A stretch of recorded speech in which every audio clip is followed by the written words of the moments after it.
What is going on, everybody? We are back once again with another edition of Wrestling Republic's daily broadcast. It is Thursday, February the 20th. Where in the world has the first 2 months of 2025 gone?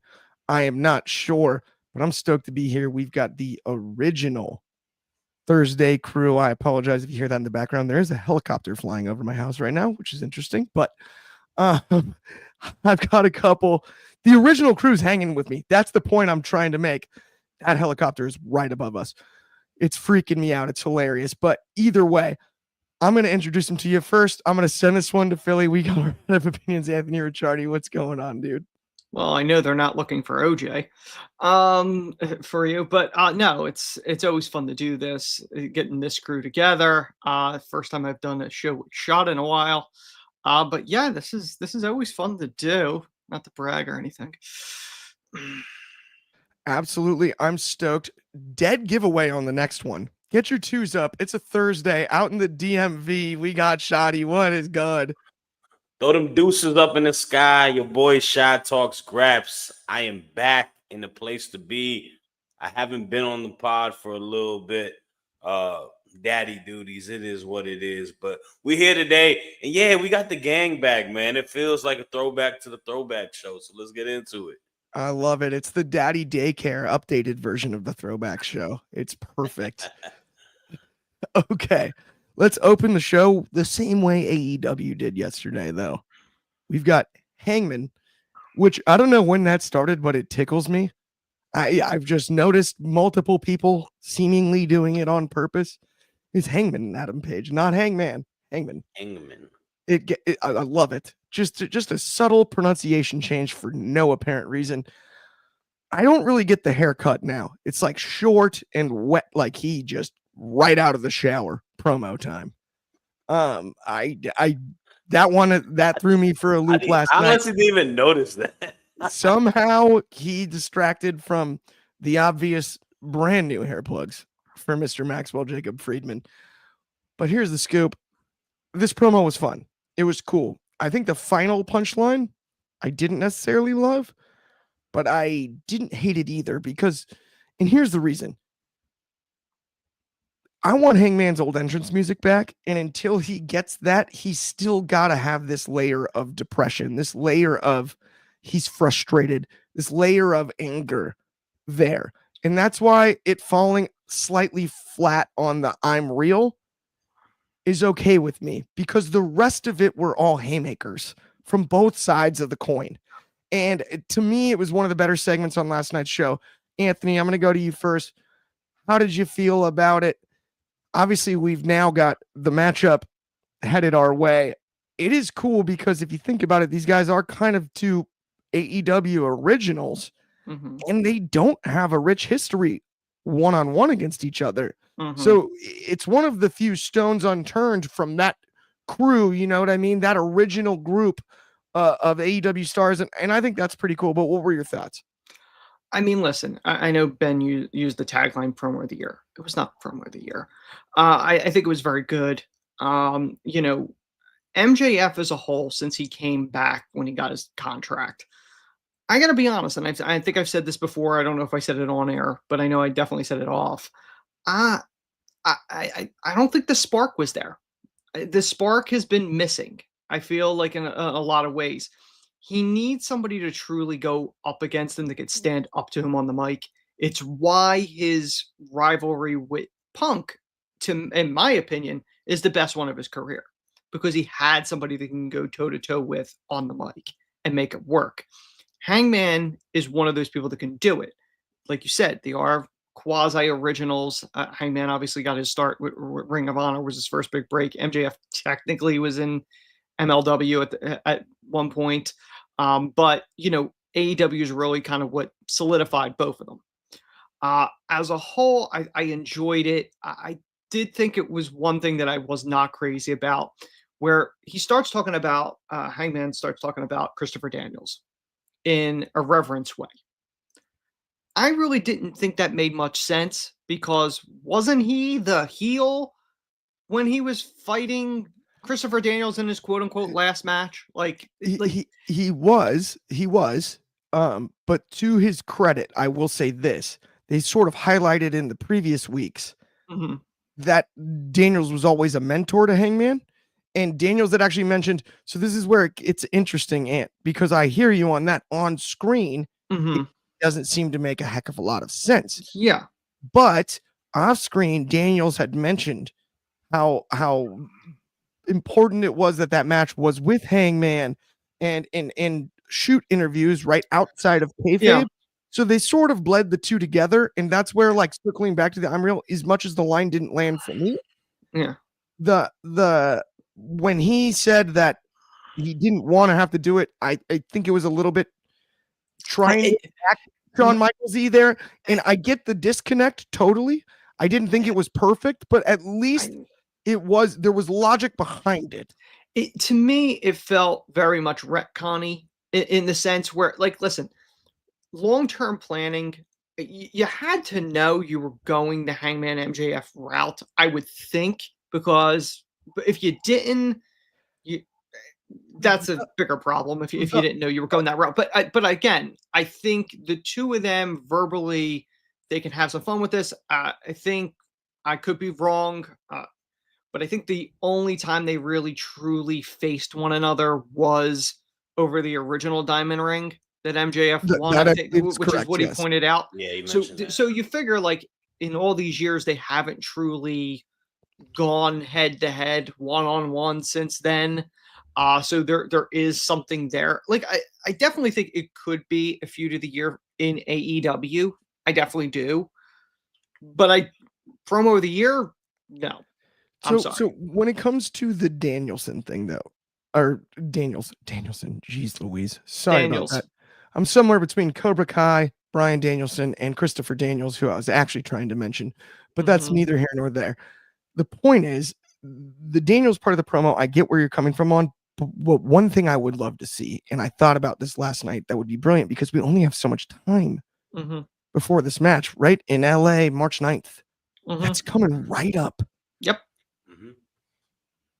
with the crowd chanting cowboy shit Mhm. and all of that we saw last night. Think about this. The idea of what's more cowboy than saving somebody tied to the train tracks? Christopher Daniels got to be that guy in this situation with MJF, just up the ante a touch. And that's how you bring back Ghost Town Triumph. That's how you bring back the song. That's how you bring back that's how you bring back the cowboy. I love that idea. That was my immediate thought when it came to why on the Christopher Daniels thing? He's got to be the guy tied to the train tracks that the cowboy swoops in and saves before the train runs him over. By the way, one other thing. The announcers kept emphasizing, if he hits MJF, he'll be fine. But they did not say anything about him beating up all the security guards. Like, really? That's fine? There's no fines for that? I get that. You get Remember that? but the story was that he can't touch MJF. And MJF can't touch him. But they talked about fines. And That's then he my spit point. on him. And then he spit on him, which was hysterical. The biggest disrespect is to spit on another man too. So that's something that'll make you trigger and choke you out. Sure. 100%. Okay, no, but seriously, with all we've unpacked on this, Shadi, I got to get your thoughts on the entire thing. Who do you see going over in this one? What were your thoughts on the Daniels part? And then also that punchline at the end, the I'm real. I think that's leading to something larger because I don't know that it landed as a true punchline. Nah, it was more of a subtle line to me. There's more to it, more to unravel. And it gives you the ability of telling more to the story, where I think what Max is very good at doing is, giving you the laundry list of all of your flaws as a competitor when he goes against whoever he goes against, whether he's going with the low hanging fruit or whether he's going to a place that is coming really direct and in a real personal space. And me, I'd like the element of Christopher Daniels to it, because I think Christopher Daniels' storyline with Hangman and Hangman ending his career and retiring him virtually is the turning point of Hangman becoming a babyface again. It's not the matchup with Max. It's actually that point where CD told him, my career is done, and Hangman's face kind of just dropped, like, I didn't want to do that. I didn't want to end your career. I think that's where you kind of see the tail turning, where I think this is a long-lasting story. Hangman has become unhinged. A lot of it is tied to the Swerve feud. He's become someone that he doesn't want to be because he's got so much anger, so much animosity towards himself. And it's a different version of the depression that was going into the Kenny Omega feud where he eventually won the title. And I think that's the beauty of Hangman Adam Page as a professional wrestler. I think he's one of the best in the business, if not maybe the best in AEW history by the time his career is done, for the standpoint that he can tell stories. Psychologically, it's genius because I don't even know. I see it. You had the anxious millennial cowboy. They said that he had anxiety during that time, right? This is manic depressive. This is manic depressive Hangman, and he's starting to snap out of it. And there's brilliance to that, using that high level of psychology, these intense diagnoses, in order to tell a story from a character perspective. I think is great. Another line shot I do want to mention that I forgot to mention earlier that blew my mind was, and at least felt like connected some dots for me on the Christopher Daniels thing, was when he mentioned, if I could rip my own spine out and give it to you, I would. That level of passion, we haven't seen that level of empathy for others. We haven't seen from Hangman in a long time. And that got me thinking, there's a method to the madness here. Yeah, and he mentioned a lot of how Christopher Daniels meant a lot to him as well, which was dope to see.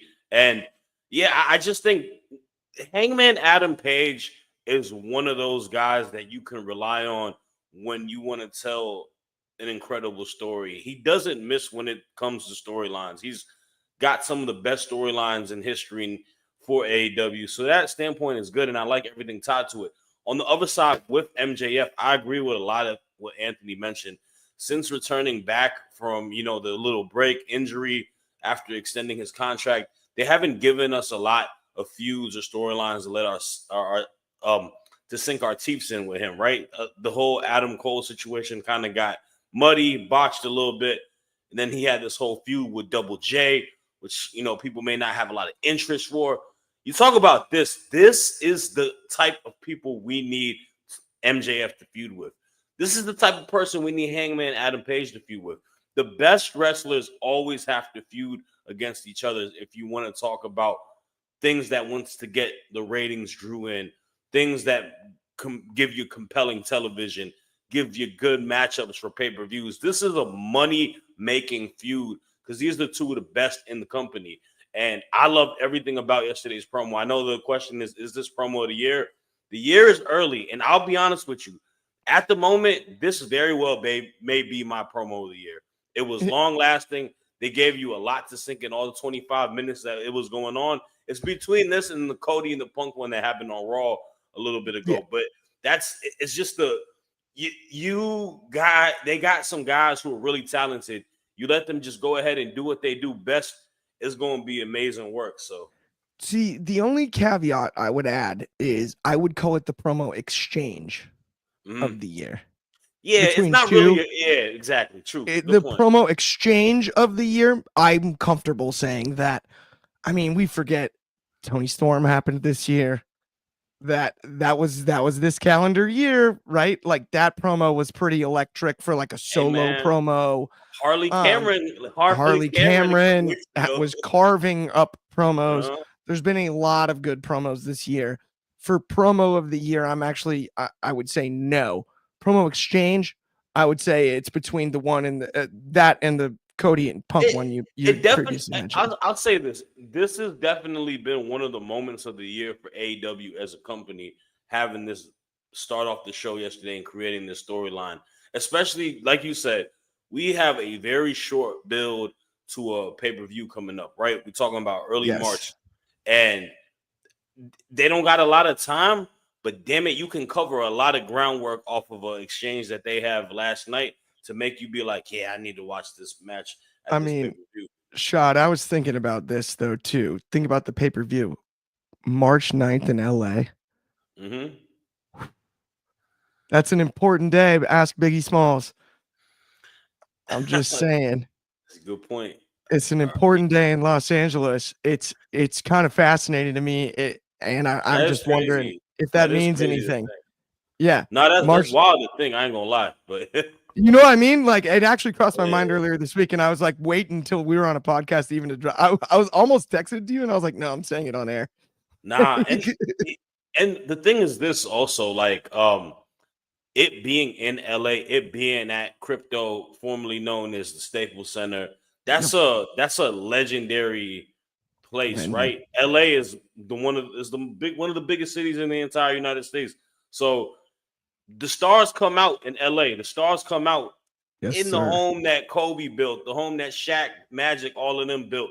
If you don't have a card that is star-studded, you are doing it not as due diligence. And if that is one of the matches that have been announced, they're on a good track setting up a star-studded pay-per-view. And to your point, it's really interesting because AEW has traditionally ran the Forum, which is really the house Magic built, right? And is south of Crypto, the artist formerly known as Staples Center. But this is really the house Kobe built, and it's a bigger house. And I'm really, I think this is going to be interesting on such a huge day, in LA history, March 9th. Nobody in the LA area doesn't know what happened on March 9th, right? Like we all know. And it is really cool. I'm really excited for this event. I think we honestly broke that down pretty much perfectly. The only question left unanswered is how did he go from Hangman to Hangman? I like someday we'll get the answer to that, but let's keep it rolling to our next segment. Let's talk about I must miss what you're talking about because who said it like that? No, dude, I've literally heard first off the commentators called him Hangman like 3 times last night. Was it Ricciardi? I think Ricciardi said it once, and I think Excalibur said it. Got you. Both of those guys, those dudes talk really damn fast. But it got me so good. Like the whole night, like I was laughing. Like I was watching with my dad, and both of us were like, Hangman? Like, when did we make that decision? I will say though, I think Ricciardi, I would put him on Dynamite. I think he's better than all the other guys they usually have. He's great. I thought he was awesome last night. Yeah, like and that's no knock on like the legends that they have. Obviously, Shivani, Taz, all of that. 100%. I ain't the biggest Excalibur fan. I'm not gonna lie to you. I don't think he's bad, but he's just not my cup of tea. But Ricciardi's solid, man. He has like that same kind of like motor. He has great cadence when it comes to delivery. Like it reminds me, it's kind of like how Vic Joseph is. Like I like Vic Joseph for that same exact reason. Yeah, like they're very like proper, clean. They give you good commentary. They don't do it super extra, but they're not like kind of lethargic or like for lack of not to oversimplify, but like his timing is very good. Yeah. Right. Okay, but let's talk about Hobbs and Big Bill because I thought this was interesting. 2 absolute sluggers in a slugfest. Anything goes in the world. There was some good in this match, but I kind of thought for like the first hour main event, if you want to call it that, the end of the first hour, there was a lot to be desired because I knew how good Hobbs was. And I believe that Big Bill is really talented too. The match didn't feel as memorable as it should to me. I don't know, Anthony, what was your opinion on this one? Like, did you see anything special inside of it or get something from it? Because that's the problem is now, where does everybody go from here? There were several problems. First off, it's a throwaway on a Dynamite. There's no build to it. Like, I mean, you sort of did something with him with the learning tree stuff. Quite frankly, and I've said this multiple times, nobody has benefited from the learning tree as a whole. But Big Bill is a stupid name to begin with, but I don't feel like he is in a better place right now than when he was before Jericho. Hobbs is somebody you should absolutely be getting behind. You want him to feud with somebody that can go toe to toe with him and hard hit him. And Big Bill's one of those people that could do it. As a whole, the match was all right. It was not great. But the finish made no sense either. It's a street fight. Why are you treating it like a last man standing where Aubrey counts to 10? And the announcers are like, oh, he can't answer the 10 count. When has a 10 count ever been the finish to a street fight in wrestling? It's Well, never happened. It's so interesting to me too, because like the Texas deathmatch rules would allow for that, and that's not what they called it. But you have to pin somebody, then it's the 10 count. Right. So it wasn't last man standing. It wasn't Texas. It was a street fight. And then they're talking as if, well, you're supposed to know. He can't get up. He's wrapped in the barbed wire. He can't answer the 10 count. What 10 count? It's not a last man standing match.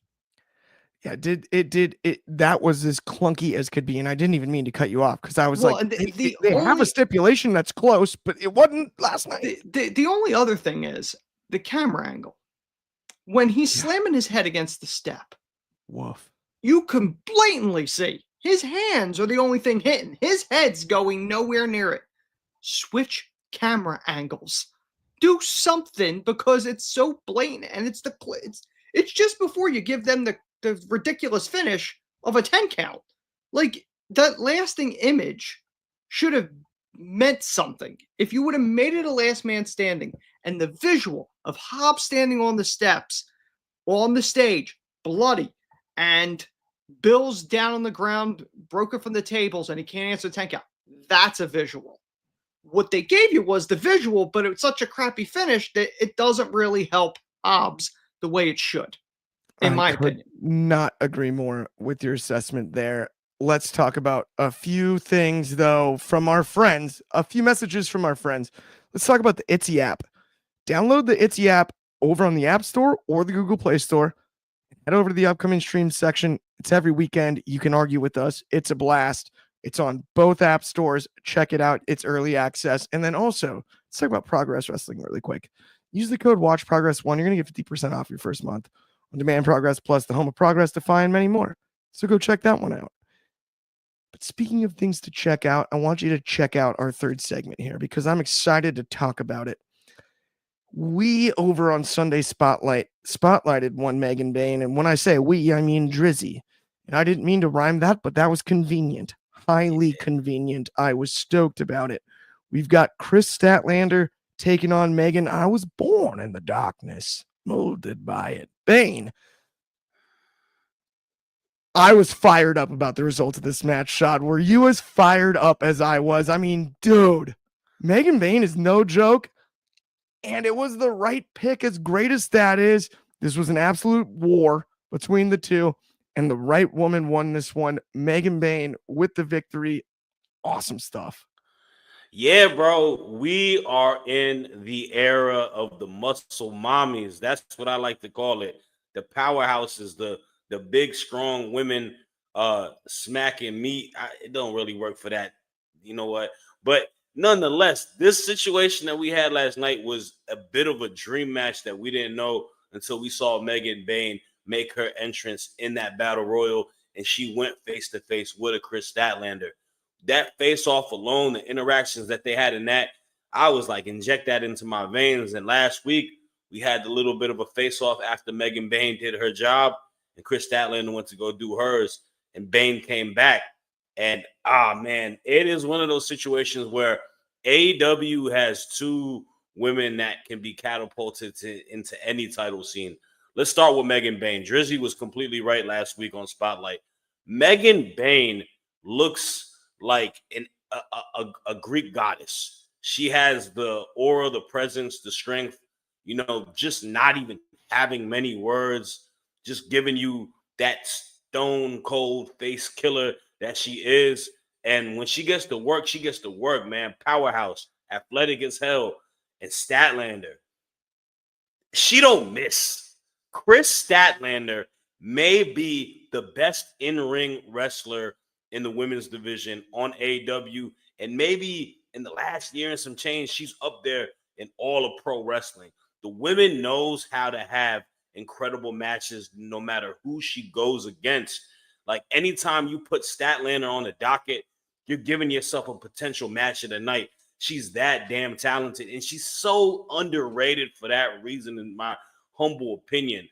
These two women went to work last night, man. It was physical. It gave you a lot to desire. You know, this isn't the last rodeo Penelope Ford implemented herself in. And man, I'm excited for it. I know Ben said maybe a best of 7 series. Let's do that. But more importantly, let's position these women higher and higher, because I would like to see Statlander win AEW Gold, be the AEW Women's Champion, potentially feud with a Tony Storm. Like, that's something that really interests me. And then Megan Bayne on the other side, her versus Mercedes Moné, both of them working that style that they had in Japan, physical, right? Like, it could be a very special moment. These should, at some point in 2025, I need to see both of these women holding gold. Now, I gotta say this. Before you switch off, I got to preface something. Thunder Rosa. Oh. Thunder Rosa. I love you so much, Thunder Rosa. I don't know if it was a timing issue. I don't know if there was a miscommunication, but you just buffering when you were supposed to hit somebody with the chair. I don't know what that was. It was super awkward. It didn't ruin the match for me, because I still think last night Bane and Stat was match of the night. But man, oh man, that was not good. And Thunder Rosa, I don't want this to be some sort of like bashing her to make like I don't want her on my TV screen. This is one of the greatest women's wrestlers in AEW history off of accomplishments that she's done. But a situation like that, it was hella awkward. It was funny though. I laughed. I was telling my wife, I was like, "What is going on?" She's like, "Why doesn't she just hit her?" I was like, "I don't know." So, but I was wondering, my only thing is, and I hope that this is the case, that she was worried about like safety for some reason. And so she held back. And if that is the case, and she said, you know what, I'll take the embarrassment of the awkwardness of this situation over risking hurting someone.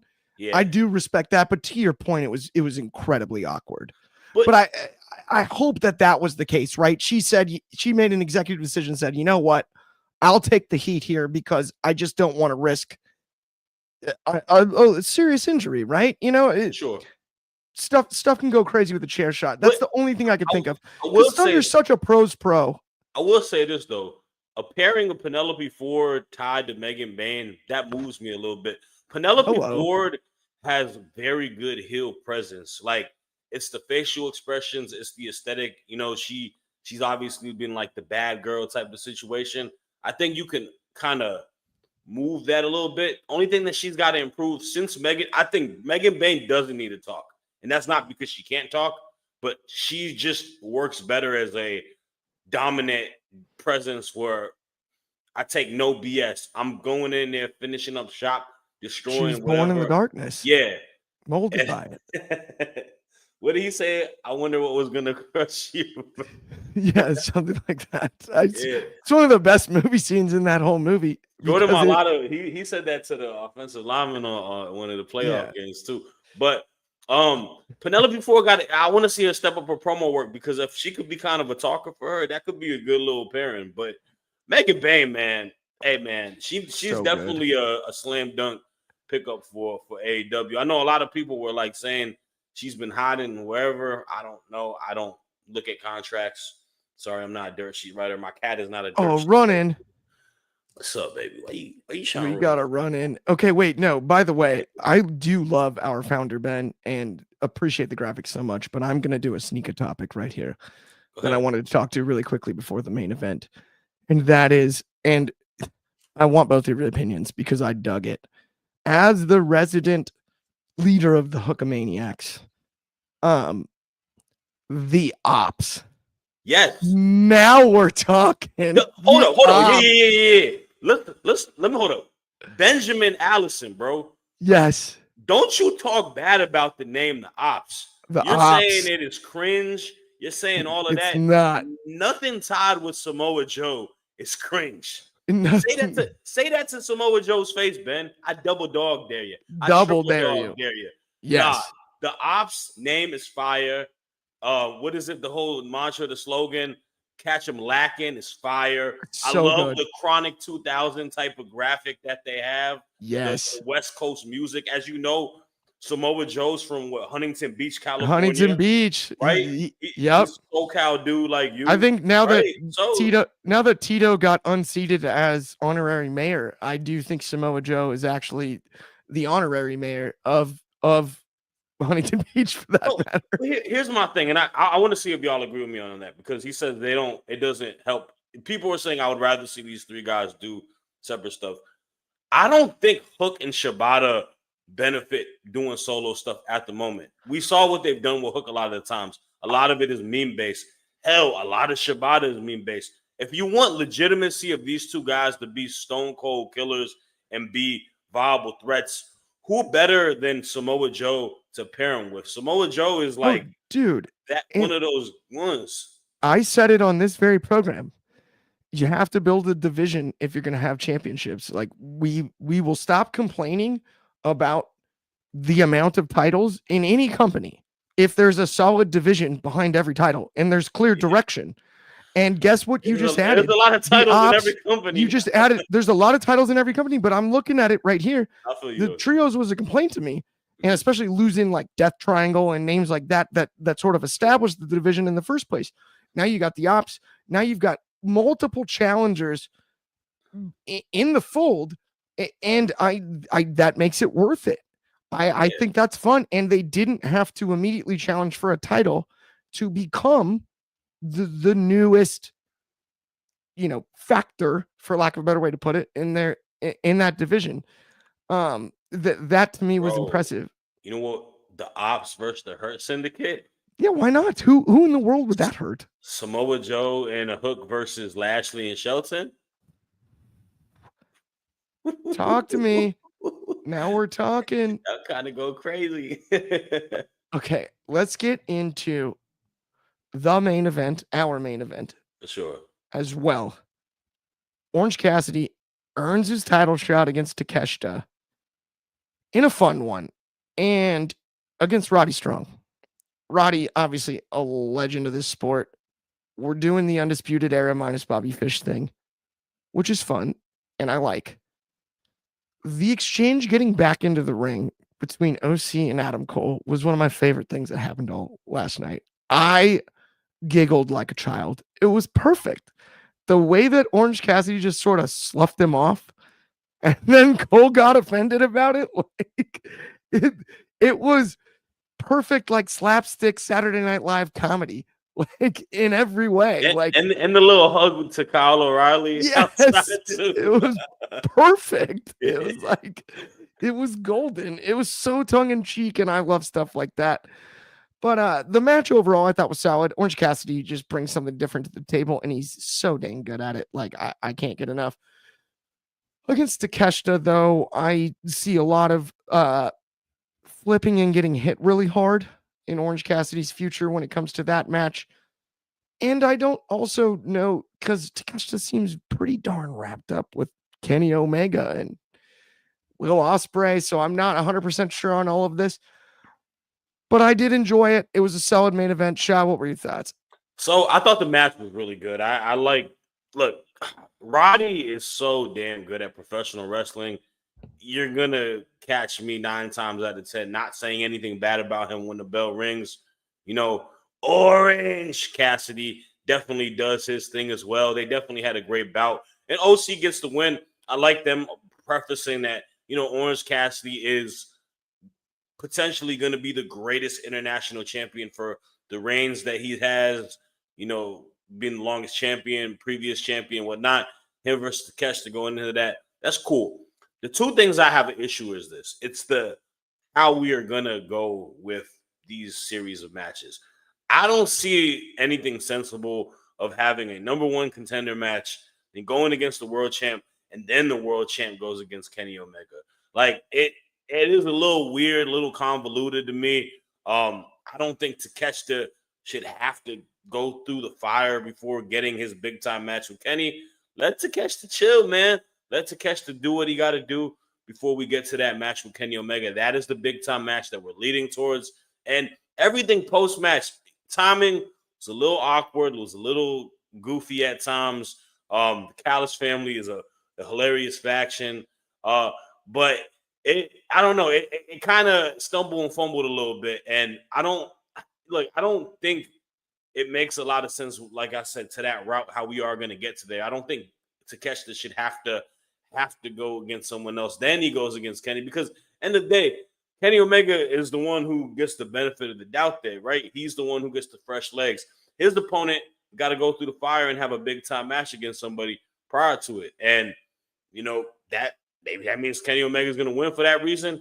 I'm not entirely sure. But Takeshita versus OC, inject that in my veins. That match is going to be absolutely amazing.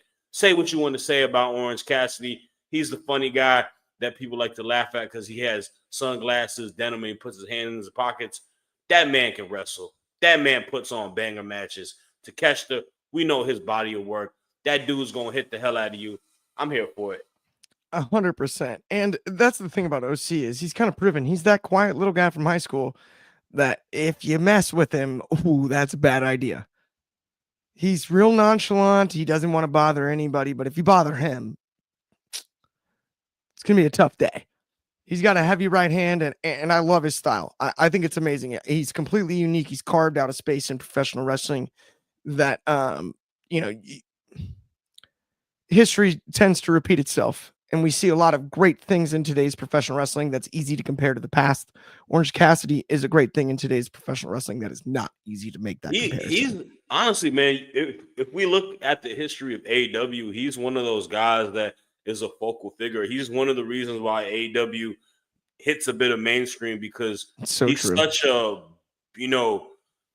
must-watch character in a way because you're just like, oh, what is this guy doing? Why is he kicking people so nonchalant? Why is he wrestling with his hands in his pockets and all that? Right? Say what you want to say about it. Like that. That's the stuff that kind of catches your eyes. But if you are a fan of AEW, if you watch the weekly programming, the dude's a sensational wrestler. Like 100%. He's international champ. He was having banger matches with everybody consistently. Main event is an all out.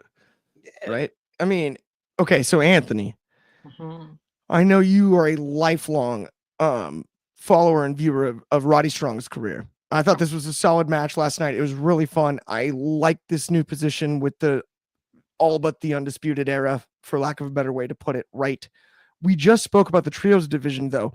Is that another direction for them as well? If you add them to that equation, I don't necessarily mind it because singles-wise, I'm not sure what's there for them with the current state of the singles titles in AEW. If you don't think that, though, what were your thoughts as well on last night's match and all of it as a whole? I got to be honest, in wrestling as a whole, I think there's too many titles. I don't really know if there's really much of a demand for a trios division. I feel like it was just created for the Bucks and Kenny at one point. And other than that, I don't know if they really are going to be committed to it. It's definitely an option for them for Undisputed Kingdom. It's kind of impossible to have a bad match with Roddy. In all seriousness, Roddy knows how to make anyone look significantly better than what they are. Not to say that Orange is bad, but really, if you have a bad match with Roddy, it's you. It's not Roddy. But, it was an entertaining match. I don't know what the logic is by throwing OC into a feud, I guess, with Takeshita for a title. Meanwhile, he's still wrapped up with Ospreay and Omega. Like, are you really going to go 4-way or 3-way? To me, I would have put Orange with one of your other titles that you're not doing anything with. They're not doing much with Okada's title. Or, you could put him with TNT. I think Garcia could have had a nice feud with him because, again, they need that. At least Takeshita was already tied up with potential 1 or 2 challengers there. So I don't really know if that was the logical move to go OC. I know he's tied to that title from its past, but you have other divisions that probably need his rub, if you want to call it that, more than he needed for the international, personally. So the other thing is the Mark Davis thing, where it's like, so I guess he's not reluctant then to be in the Cowles family because he seemed quite open to it. It didn't seem to have any reluctance. So I guess he's done with the reluctance from a few weeks ago. But, it kind of is what it is. Orange is probably not beating Takeshita because they're gearing up for Omega to probably do it. So will be a good match, probably. Am I super excited about it? Not really, because it's kind of predictable. Yeah, that is the only problem. Is it does feel like, as much as Orange at his finest at times is the, I don't want to say ultimate underdog, right? But like, he's naturally an underdog. Mm-hmm. In this one, it's so overwhelming. It's not that he's an underdog, it's that it's a little bit telegraphed because we know what is on the other side of this. He's a placeholder. He's a speed And- bump. Well, And it that on this wouldn't. road. But at that point, it doesn't matter. It's not even It's about true. OC. It doesn't matter who would have won last night. It could have been anybody. That's why I'm saying they shouldn't have this stipulation. Shouldn't be a match before we get to Kenny Omega. Like, we know that this is just a glorified main event match on a show for a Dynamite, right? For Takeshita to have some reigns, but like, you know, he about to wrestle Kenny. Like, I would want him. Logically, I would want to be fresh for that. I would want to not have to do a whole lot before I got to go against Kenny Omega, because it's Kenny flipping Omega. You know what I'm saying? Yeah. I mean, and that match is going to be, you know, they're going all out in that one. No pun intended there, but like, the rest factor is interesting. I mean, I just hope that it's not like a case of like Takeshita squashes OC in order to look that much stronger against Omega. I don't know, because I'm just not 100% sure how the match goes. I hope they at least make it look close. You know, OC That's the best way I would put it. That's Thanos. He don't get squashed. Yeah, yeah, it's true. He really doesn't. He's hard to squash. That man OP as hell. It's Orange overpowered Cassidy. 100%. I will say though, with that's going to bring us to the end of today's show. Thank you so much, everybody that tuned in. We really appreciate it. We'll be back same time, same place tomorrow. That's at noon Pacific. That's 3:00 over on the East Coast. It's of course 8 in the UK. At 9 a.m. for my friends in Hawaii. On behalf of me, Clark Taylor, Anthony Ricciardi, Shoddy, everybody here at WR, we hope you have an excellent Thursday, and we will talk to you soon.